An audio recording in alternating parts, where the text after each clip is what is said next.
ચાલો વિદ્યાર્થી મિત્રો, આજે આપણે પેરેગ્રાફ નંબર 26 માય બર્થડે વિશે સમજીએ. તો સૌથી પહેલાં આપણે એના સ્પેલિંગો જોઈએ. તો પ્રથમ છે બર્થડે એટલે જન્મદિવસ. સેલિબ્રેટ એટલે ઉજવું છું. એવરી યર એટલે દર વર્ષે. વિયર એટલે પહેરું છું. ન્યૂ ક્લોથ્સ એટલે નવા કપડાં. અર્લી એટલે વહેલો.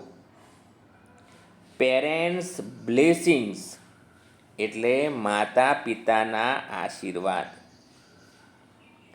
ટેમ્પલ એટલે મંદિર. મધર એટલે માતા. ફેવરિટ ડિશ એટલે ગમતી વાનગી. પાર્ટી એટલે મિજબાની કે પાર્ટી. ઇવનિંગ એટલે સાંજ. ગિફ્ટ્સ એટલે ભેટો. ફન એટલે મજા. હવે આપણે ફકરાને સમજીએ.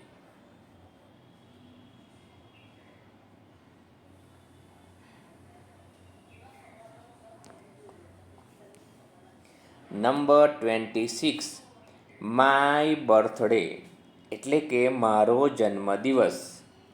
My birthday false on 12th April. મારો જન્મદિવસ 12મી એપ્રિલે આવે છે. આઈ સેલિબ્રેટ ઇટ એવરી યર. હું દર વર્ષે તે ઉજવું છું. I get up early on that day. તે દિવસે હું વહેલો ઉઠું છું. આઈ વિયર માય ન્યૂ ક્લોથ્સ. હું મારા નવા કપડાં પહેરું છું. I take my parents blessings. હું મારા માતા પિતાના આશીર્વાદ લઉં છું. Than I go to the temple. પછી હું મંદિરે જાઉં છું. My mother cooks my favourite dish. મારી માતા મારી પ્રિય વાનગી બનાવે છે. I have a party in the evening. સાંજે મારા ઘરે પાર્ટી હોય છે. I call all my friends.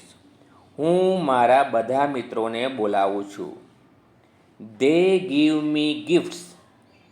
તેઓ મને ગિફ્ટ એટલે કે ભેટો આપે છે. આઈ ગીવ ધેમ સ્વીટ્સ. હું તેમને મીઠાઈ આપું છું. We play games and have fun.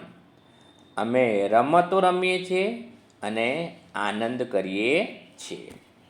તો આ રીતે તમે ફકરાનું વાંચન કરી શકો.